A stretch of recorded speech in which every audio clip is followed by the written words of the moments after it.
Guys, may ayusin tayo ngayong Rosie. Yan. Hindi siya umaandar. Dinala dito sa shop. Ayun, unang gagawin natin guys. Pag ganito, unang gawin nyo, check nyo to. Yung spark plug kung may kuryente, no? Check muna natin para makita nyo kung may kuryente. Klasin nyo lang to. Tigat nyo dito sa bakal. Ayan. Tapos, padyakan. May kuryente yung dulo ng spark plug.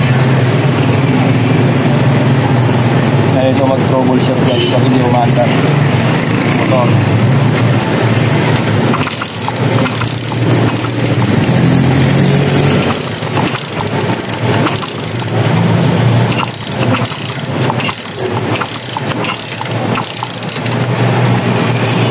May kuryente siya guys. So, kita ko, goods to.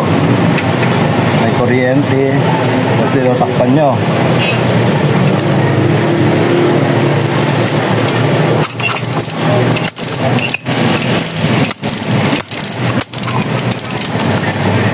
Okay naman yung compression niya guys. So, pangalan yung gagawin.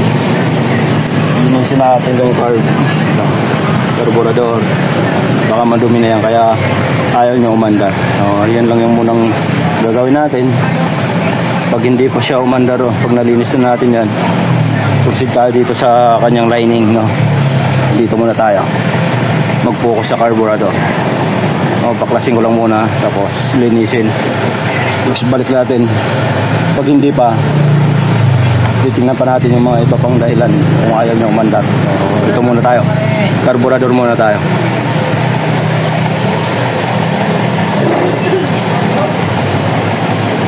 Baklasin lang natin yung card.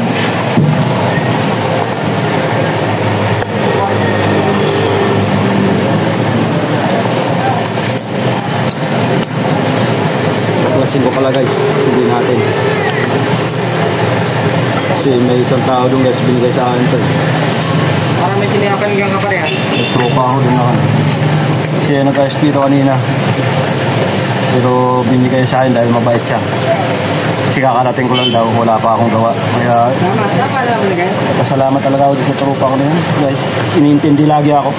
Pero, nakangiti. Tama yan, ano nga binigay mo ganyan sa labas? Tama yan guys.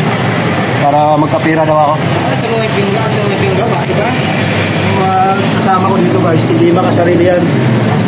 Talagang pag wala ka pang gawa, binibigyan ka talaga. Kaya... Di ba pag masayas ka ulit, bibigyan ka kasi? Kaya pasalamat rin ako dyan sa mga kasama ko dito guys. Sulit. Naiintindihan talaga. Nakakaintindi talaga. Wala talagang gan. Mababait. Sobrang bait. Mabait.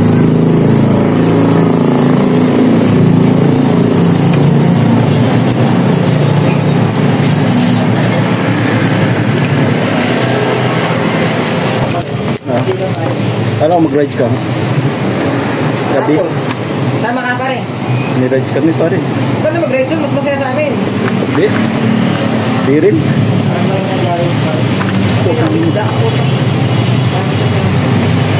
Bakit matamis kayo mag-video mo? Parang expert yung mag-video mo. Siyempre. Part talaga yung mga amin. Hindi ka sabihin ko pa nito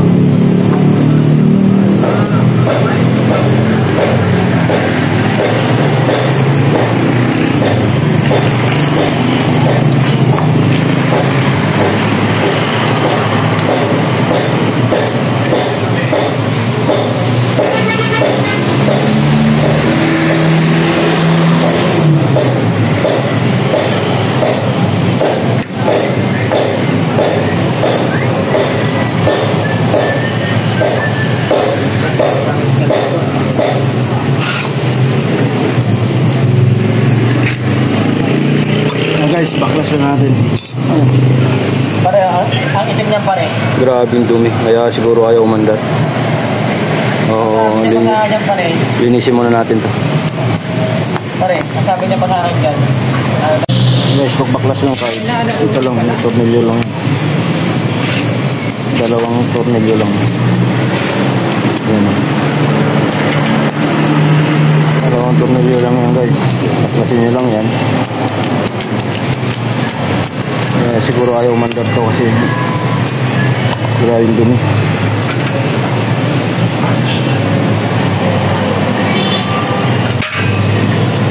Baklasin na yan. Ganito yung loob niyan. Sira. Dumi oh. Dumi nga. Tanggalin na itong mga J-tings niya.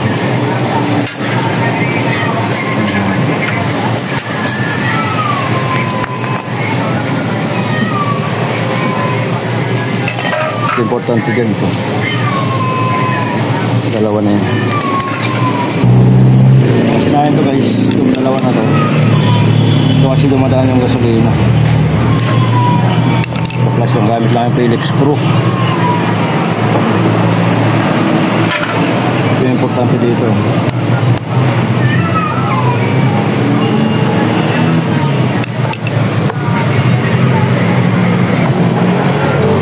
Guys, baklasin natin ito. Ito yung G-tings nya. So barado nga siya guys. Hangin na lang natin ito. Gamit kayo ng panghangin. Pag wala, sundutan nyo lang ito ng wire na maliit. Para yung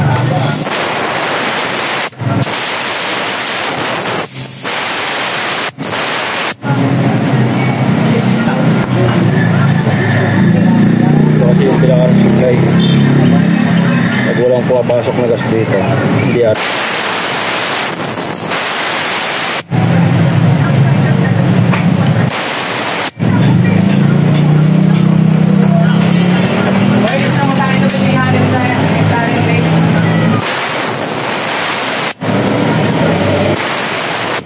para matanggal tong bara ni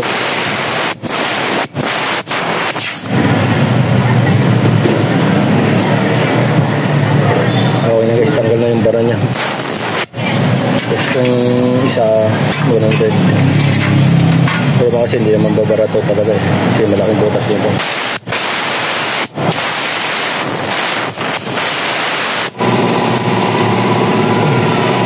Sabi ang importante dyan yung maliit. Dumi ng kamay ko guys ha.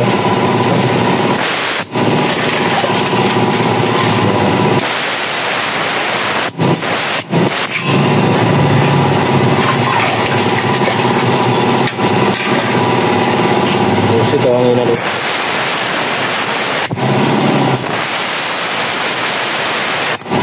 Oh, dinadaan na ng gas. Kailangan na.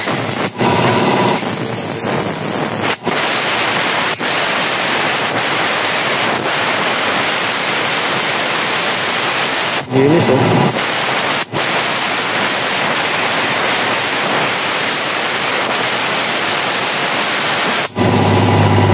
Linis agad eh.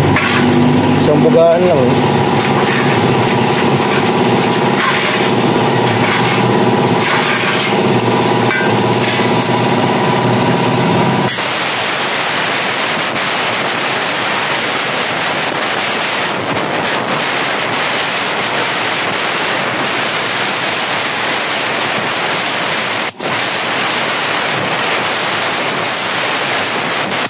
Lahat ng daluyan ng mga hangin, gas.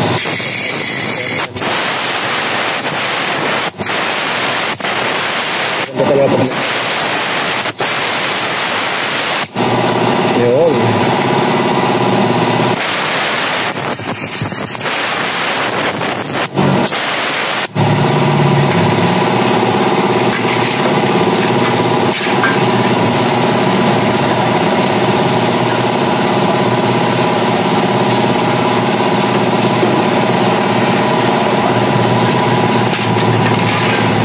Guys, balik na natin.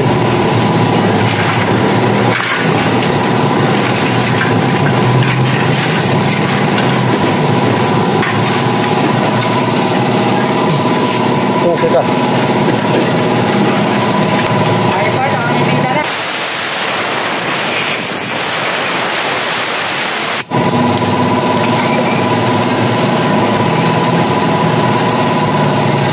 balik, ganun lang guys.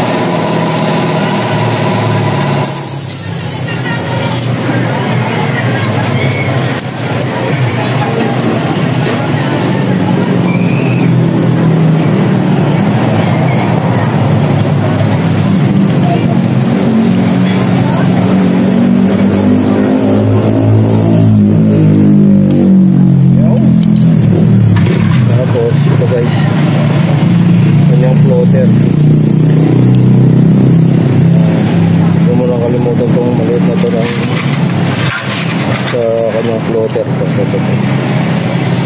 dumi na kamay natin pero okay lang kasama yung mekaniko tayo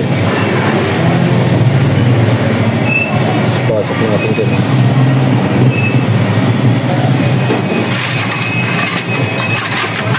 tapos meron pa yan guys so tutup na natin dyan.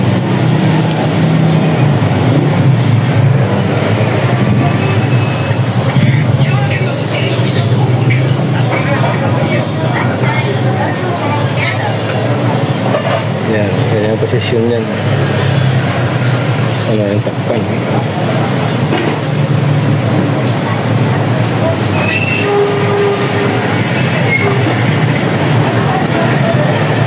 Yan. Mas balik natin yung dalawang tornilyo.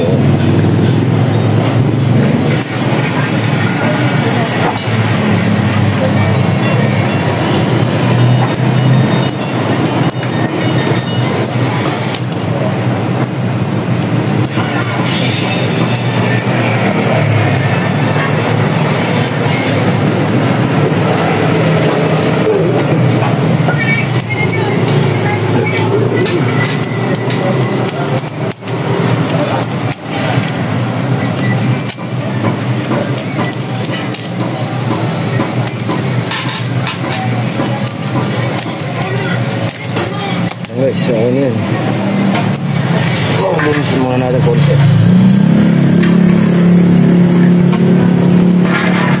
sabihin ng customer malinis bigyan tayo ng tip nakita yung malinis bigyan tayo ng tip diba?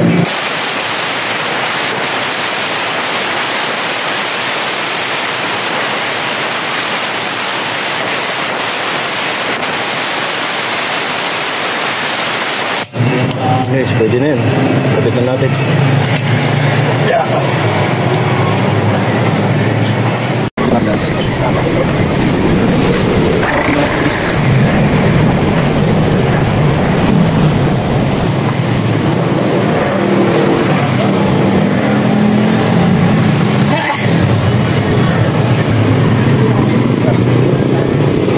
Kita ko na lang. Yung guys na ibalik na natin. Lahat. Kita na natin. Buka na ipanda rin.